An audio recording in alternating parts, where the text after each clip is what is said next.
എപ്പിസോഡിന്റെ opening സീനിൽ തകർന്ന് തരിപ്പണായിട്ട് കിടക്കുന്ന ടെസ്റോസ് ഐലാൻഡ് ആയിരിക്കും കാണിക്കുക. അപ്പോ ഐലാൻഡിന്റെ ഈസ്റ്റ് സൈഡിലായിട്ട് ദൂരത്തായിട്ട് ഒറ്റപ്പെട്ട് നിൽക്കുന്ന ഒരു ചെറിയ വീട് കാണിക്കും. ആക്ച്വലി ഈ വീട് അത് മറ്റാരുടെയോ അല്ല, നമ്മുടെ കൈറോസിന്റെ വീടാണ്.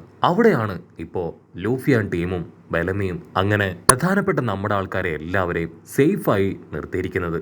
കൈറോസ് ആണെങ്കിൽ അവർക്ക് ആവശ്യമായിട്ടുള്ള ഭക്ഷണവും മരുന്നും അങ്ങനെ എല്ലാം കൊടുക്കും.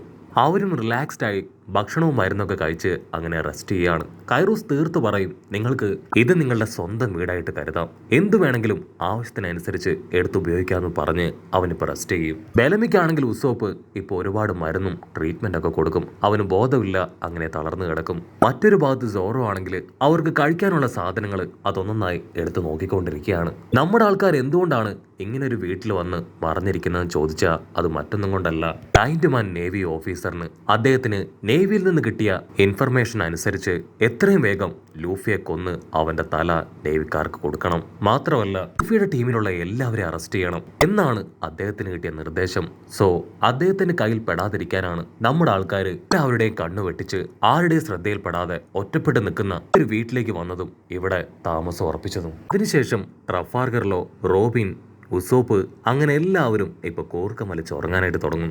അവരങ്ങനെ ഗാഢമായിട്ട് ഉറങ്ങുമ്പോഴായിരിക്കും ആരോ ഡോർ തട്ടുന്ന സൗണ്ട് കേൾക്കുക. ഡോറോ ആണെങ്കിൽ ശബ്ദം കേട്ട് ചാടി എഴുന്നേക്കും. ഏതോ ഒരു വില്ലൻ ഓപ്പോസിറ്റ് ഉണ്ടെന്ന് മനസ്സിലാക്കി അവൻ ഡോർ തുറക്കും.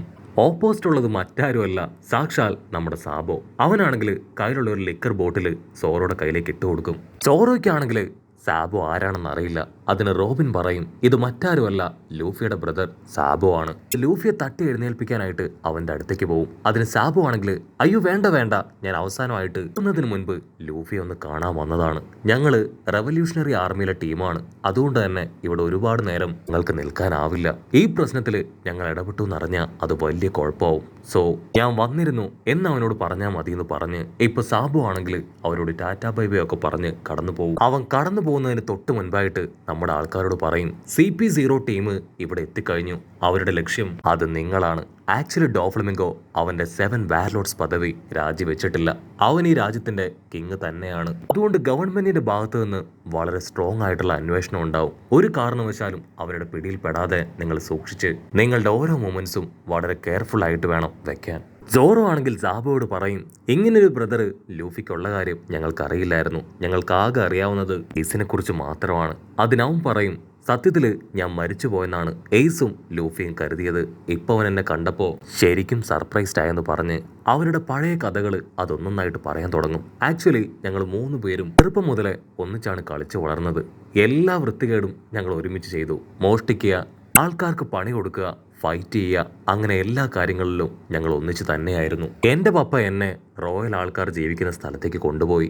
എയ്സും ലൂഫിയും ആ വേസ്റ്റ് ഒക്കെ ഇടുന്ന അതേ സ്ഥലത്ത് തന്നെ അവരുടെ ജീവിതം അത് മുൻപോട്ടേക്ക് കൊണ്ടുപോയി. സെലസ്റ്റിയൽ ഡ്രാഗൺസ് അവിടേക്ക് വരുന്നുവെന്ന് പറഞ്ഞ് ആ വേസ്റ്റ് ഇടുന്ന പ്രദേശം അത് മുഴുവൻ റോയൽ ഫാമിലിയിലുള്ളവര് കത്തി നശിപ്പിച്ചു. അവിടെ വെച്ച് ലൂഫി എയ്സും കൊല്ലപ്പെട്ടുവെന്നാണ് ഞാൻ കരുതിയത്. ഡ്രാഗൺ ആദ്യമായി ഞങ്ങളുടെ ഐലാൻഡിൽ വെച്ച് കണ്ടതും ഞാൻ ഈ സംഭവങ്ങളൊക്കെ പറഞ്ഞ് പൊട്ടിക്കരഞ്ഞു. അവിടെ വെച്ചാണ് ഡ്രാഗൺ അദ്ദേഹത്തിന് എന്നെ ഇഷ്ടമായി അദ്ദേഹത്തിന്റെ കൂടെ എന്നെ കൂട്ടിയത്. അതിനുശേഷം ഞാൻ എൻ്റെ പപ്പയും അമ്മയെയും ബ്രദറിനെ ഒക്കെ വിട്ട് അവിടുന്ന് ഇറങ്ങി തിരിച്ചു. ഒരു ചെറിയ ബോട്ടില് പൈററ്റ് കൊടിയൊക്കെ വെച്ച് അങ്ങനെ ഹായ് ആയിട്ട് പോയി. പക്ഷെ അപ്പോഴാണ് ഞാൻ ഒട്ടും പ്രതീക്ഷിക്കാതെ സെലസ്റ്റിയൽ ഡ്രാഗന്റെ കപ്പല് അതെന്റെ നേർക്ക് വന്നതും ഞാനൊരു ചെറിയ കുട്ടിയാണെന്ന് പോലും ചിന്തിക്കാതെ അവരെന്നെ അറ്റാക്ക് ചെയ്തതും. ബോട്ട് തകർന്ന് സാബോ മരിച്ചു എന്ന് എല്ലാവരും വിശ്വസിക്കും. പക്ഷേ കടലിലേക്ക് പോയ നമ്മുടെ സാബോയെ അവനെ അങ്ങനെ തൂക്കിയെടുത്ത് ഇവാന്റെ അടുത്തേക്ക് കൊണ്ടുവരാണ്. ഇവാൻ അവന് ട്രീറ്റ്മെന്റ് ഒക്കെ കൊടുത്ത് അവനെ ഓക്കെ ആക്കും. സാബോ ആണെങ്കിൽ തീർത്ത് പറയും, ഒരു കാരണവശാലും ഞാൻ തിരികെ വീട്ടിലേക്കില്ല, നിങ്ങൾക്ക് എന്നെ കൂടെ കൂട്ടാൻ ബുദ്ധിമുട്ടാണെങ്കിൽ എവിടെ വേണമെങ്കിലും നിങ്ങൾക്ക് ഉപേക്ഷിക്കാം. സാബോ ആണെങ്കിൽ അത്രയും പറഞ്ഞ് പൊട്ടിക്കരയാണ്.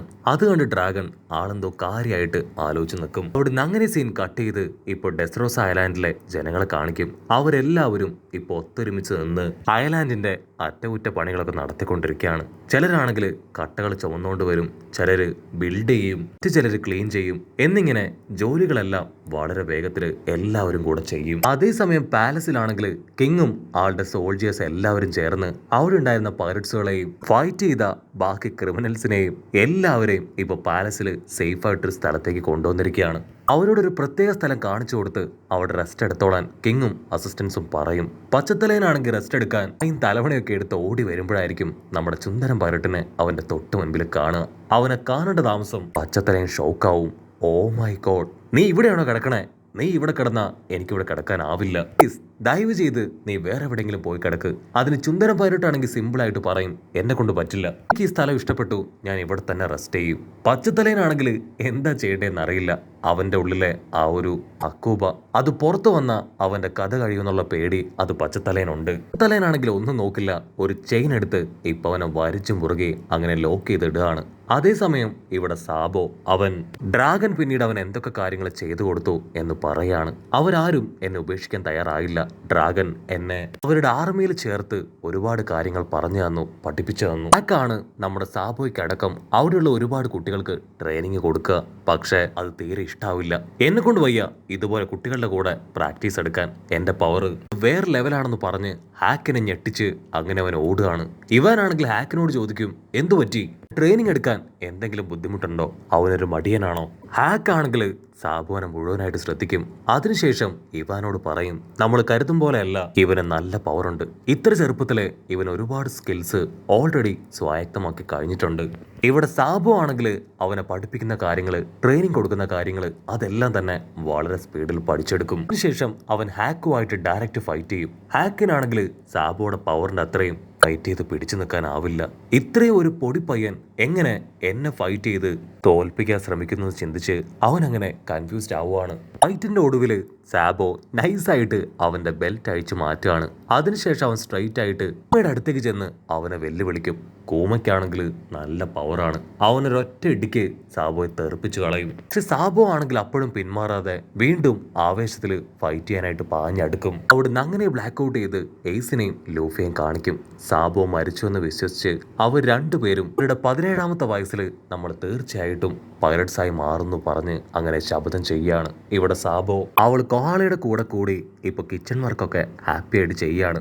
അതിനുശേഷം നമ്മുടെ ചെക്കൻ അവനൊരു ഇരുമ്പ് പൈപ്പ് എടുത്ത് ആദ്യം കൂമയെ അറ്റാക്ക് ചെയ്ത് അതിനുശേഷം ഡ്രാഗൺ നേരെ പോവാണ്. പക്ഷെ ഡ്രാഗൺ ആണെങ്കിൽ സിമ്പിൾ ആയിട്ട് അവനൊരു തോണ്ട് കൊടുക്കും. അവൻ തെറിച്ചു പോയി അടിച്ചു വീഴാണ്.